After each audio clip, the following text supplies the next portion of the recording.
اس وقت یہ ہے کہ اصل نماز یہی ہے، یہ سورہ فاتحہ۔ چنانچہ میں آپ کو حدیث سنا رہا ہوں جو صحیح بخاری میں بھی ہے، صحیح مسلم میں بھی ہے، جامع ترمذی میں بھی ہے، سنن ابی داؤد میں بھی ہے، سنن نسائی میں بھی ہے، اور بہت سی کتابوں میں موجود ہے۔ اور یہ عن عبادہ بن صامت رضی اللہ تعالی عنہ، حضرت عبادہ بن صامت سے ہے مرفوعا کہ حضور نے فرمایا لا صلاۃ لمن لم یقرأ بفاتحۃ الکتاب، اس شخص کی کوئی نماز نہیں ہے جس نے کہ سورہ فاتحہ کی تلاوت نہیں کی۔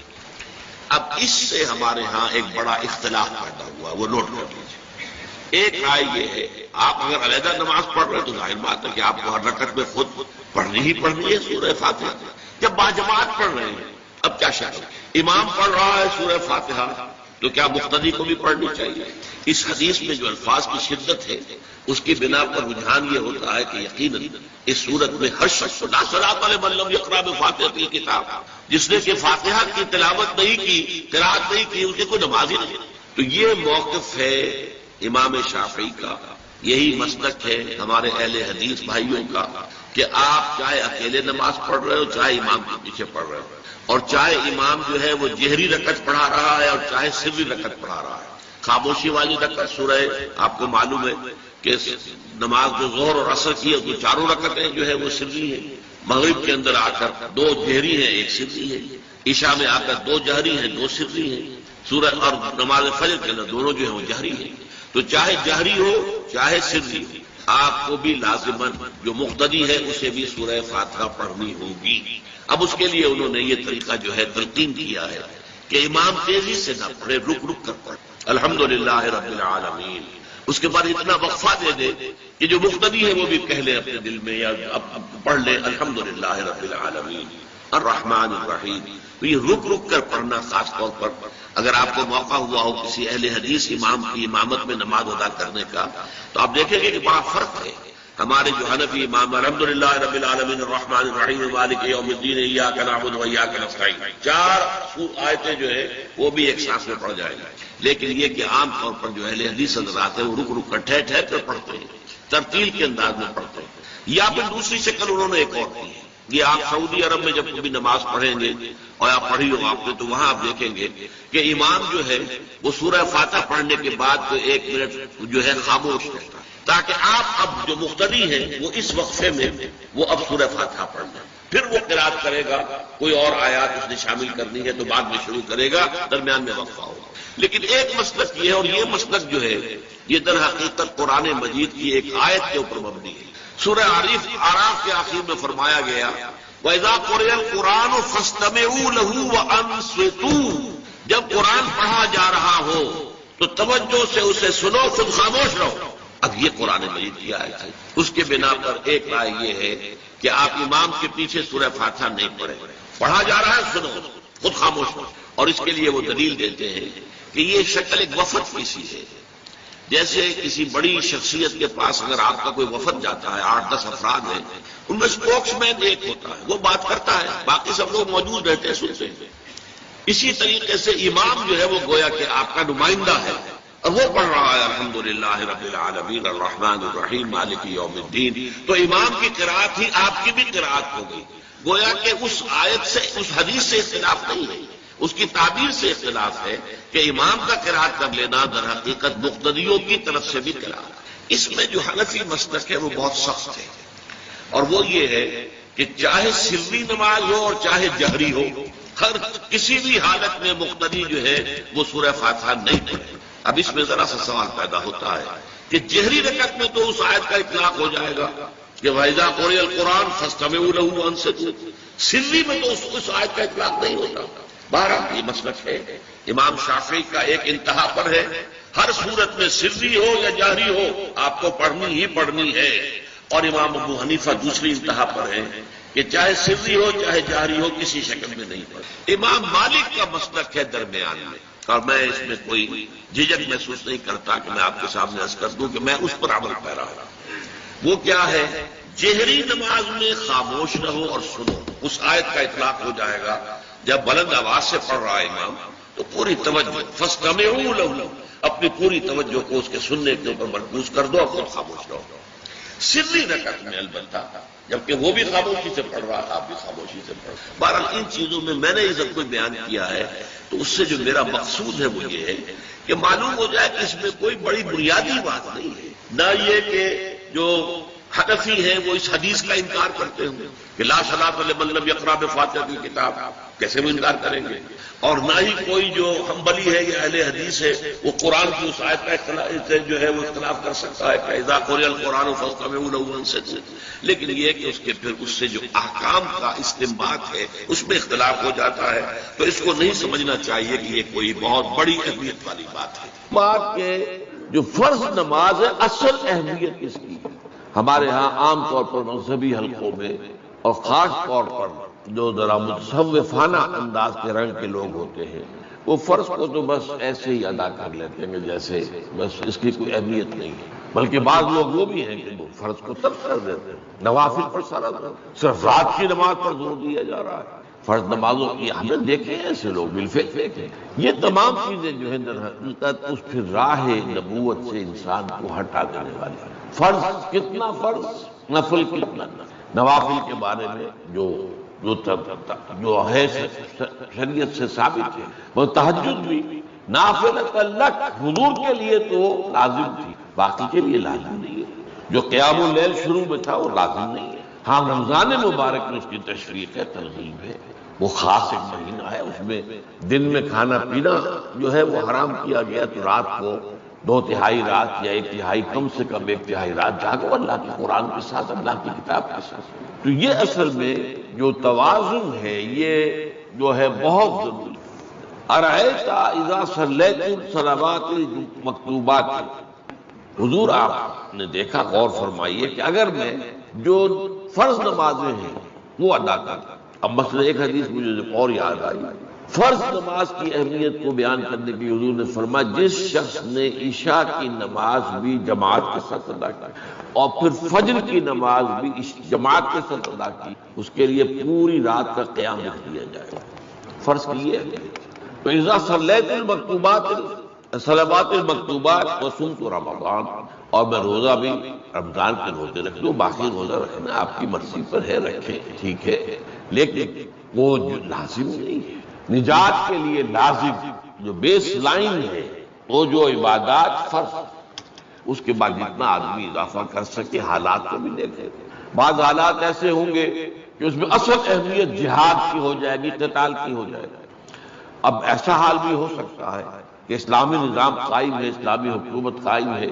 نظام خلافت قائم ہے، تو اب قتال کا معاملہ جو وہ حکومت کے ذمہ ہے، حکومت انتظام کرے گی۔ اگر کہیں 10,000 آدمی چاہیے، 10,000 آدمی نکل آئے چل جانے کے لیے، تو باقی آرام سے گھر میں سوئیں یا نوافل پڑھیں،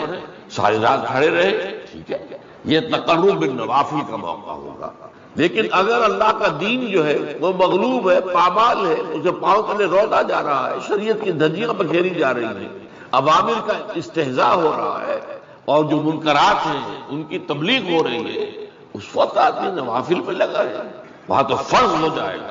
امر بالمعروف نہی عن المنکر، جہاد، اس کی جو بھی تقاضے ہیں، اس وقت سارے تقاضے اس کو بیان کرنے کا موقع نہیں ہے، اس اصل سے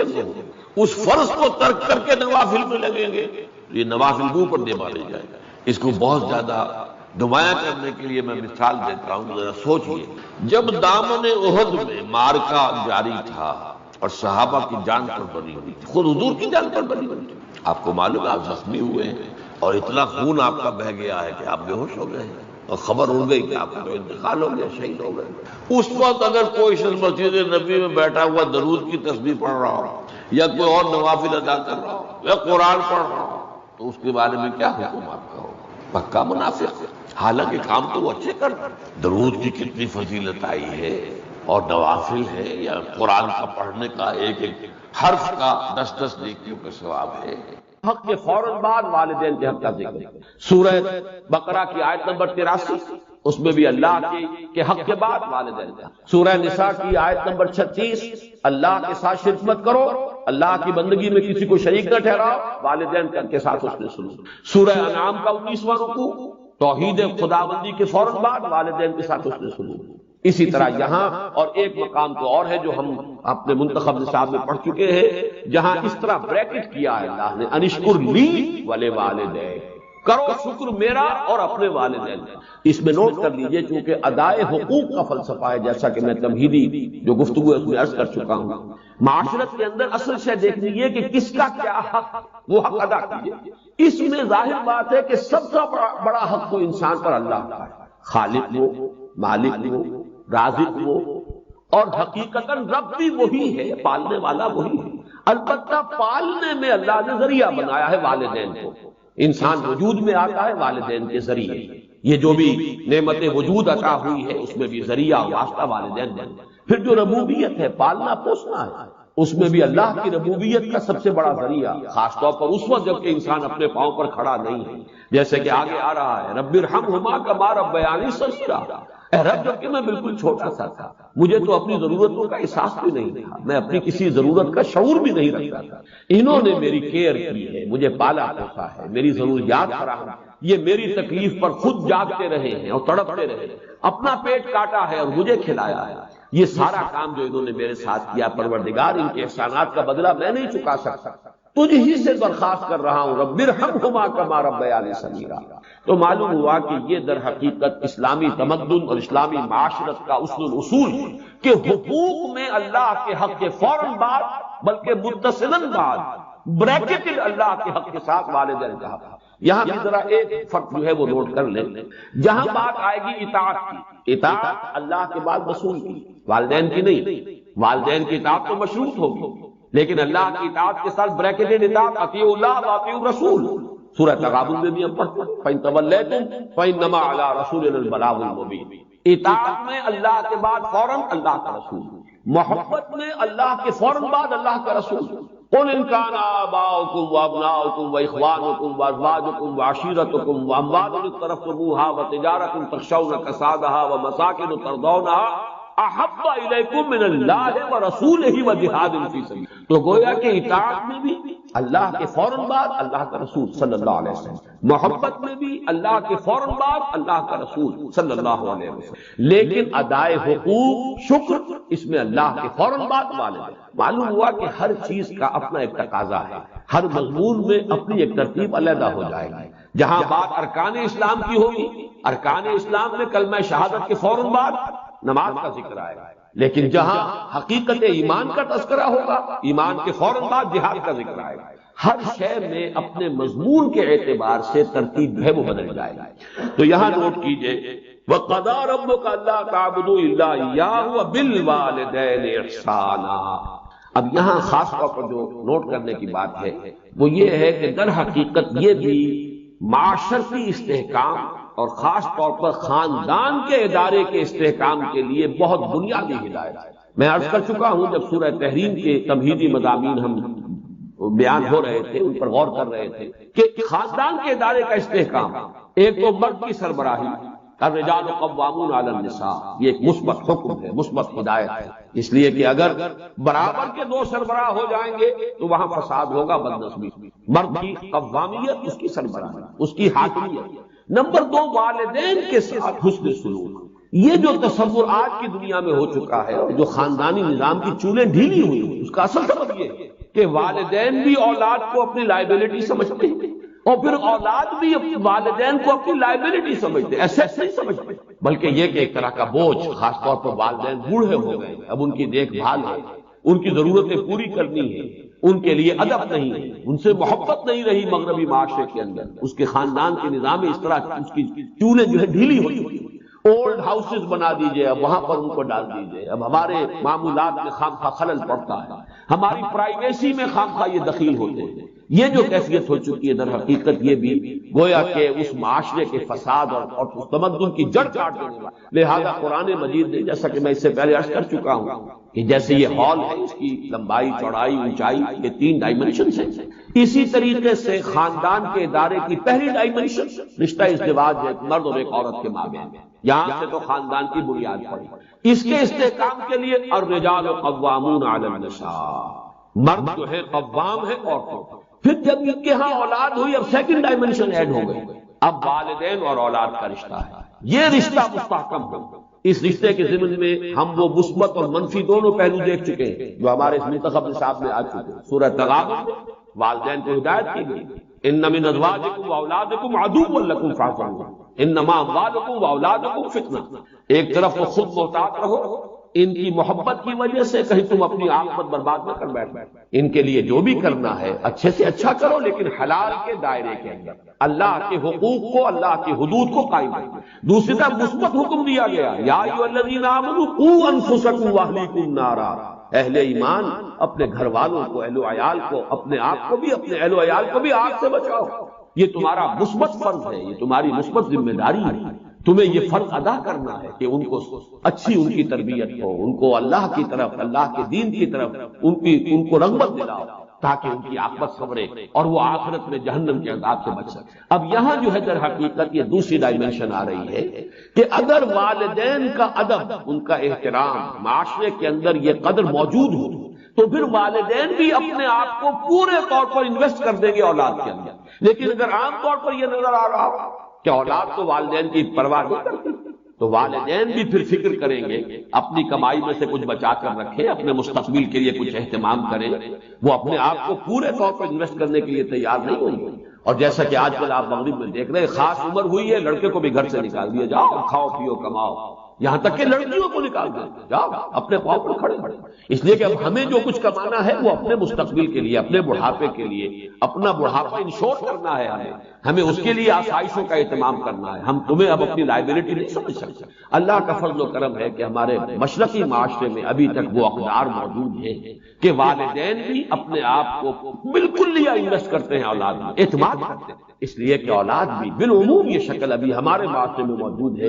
کہ بڑھاپے میں والدین کے وہ کا سہارا بنتے ہیں، ان کے لیے، ان کی خدمت کرنے کے لیے اپنی امکانی حد تک قبر بستہ رہتے ہیں۔ تو یہ بھی در حقیقت باہمی اعتماد، خاندانی کے ادارے کے استحکام کا ایک بہت بڑا ذریعہ وہ بات ہے جو یہاں تفصیل سے آ رہی ہے۔ وَقَضَىٰ رَبُّكَ أَلَّا تَعْبُدُوا إِلَّا إِيَّاهُ وَبِالْوَالِدَيْنِ إِحْسَانًا، والدین کے ساتھ حسن سلوک۔ اور اس مقام پر، اس مضمون پر، یہ مقام ضربۂ سلام ہے قرآن مجید، جتنی تاکید یہاں آئی ہے اور جتنے اسلوب کے ساتھ اس کو بیان کیا گیا ہے یہاں، واقعہ یہ ہے کہ یہ ضربۂ سلام چوٹی ہے قرآن مجید کی اس موضوع پر۔ اِمَّا يَبْلُغَنَّ عِندَكَ الْكِبَرَ أَحَدُهُمَا أَوْ كِلَاهُمَا، اگر پہنچ ہی جائیں تمہارے پاس کبر، بڑی عمر کو، بڑھاپے کو، احدہما ان دونوں میں سے کوئی ایک، او کلاہما یا وہ دونوں، فلا تقل لہما اف، تو انہیں اف تک مت کہو۔ یہ اف کیا شے ہے؟ اف عربی زبان میں کہتے ہیں قابل نفرت شے، جس سے گھن آتی ہے، جیسے کہیں کوئی غلاظت ہے یا کہیں پر کوئی یہ ناخن تراشے گئے ہیں وہ کہیں پڑے ہوئے ہیں، ان سے جن سے انسان کو کچھ گھن سی آتی ہے۔ یہ ہے لفظ، اس کا مادہ جو ہے حمزہ اور فا، اس کا مادہ یہ ہے۔ تو اف کہنا جو ہے در حقیقت کچھ نفرت کا، استحقار کا انداز۔ فلا تقل لہما اف، تو انہیں اف تک مت کہو۔ قرآن مجید میں یہ لفظ آیا ہے، ایک تو یہ کہ حضرت ابراہیم علیہ السلام نے کہا تھا اف لکم وما تعبدون، بڑی نفرت اور حقارت کے ساتھ اپنی قوم سے خطاب کر کے کہا تھا تمہارے لیے اور تمہارے معبودوں کے لیے تف ہے تم پر بھی اور تمہارے معبودوں پر بھی، یعنی یہ کہ میں ان سب سے بری ہوں اور میرا ان سے کوئی کسی قسم کا کوئی تعلق نہیں۔ انی وجہت وجہی للذی فطر السماوات والارض حنیفا وما انا من المشرکین۔ اور یہی لفظ ایک مرتبہ آیا ہے سورہ احقاف کی آیت نمبر 17 میں کہ جو ناخلف اولاد ہوتی ہے وہ اپنے والدین سے جس طریقے سے مخاطب ہوتی ہے، اف لکما اتعداننی، کیا آپ ڈھکوسنے کی باتیں کر رہے ہیں؟ کیا مجھے بتا رہے ہیں کہ میں جب مر جاؤں گا اور مٹی ہو کر مٹی میں مل جاؤں گا پھر مجھے اٹھا لیا جائے گا؟ تو وہاں بھی لفظ اف آیا ہے۔ تو یہاں نوٹ کیجئے فلا تقل لہما اف،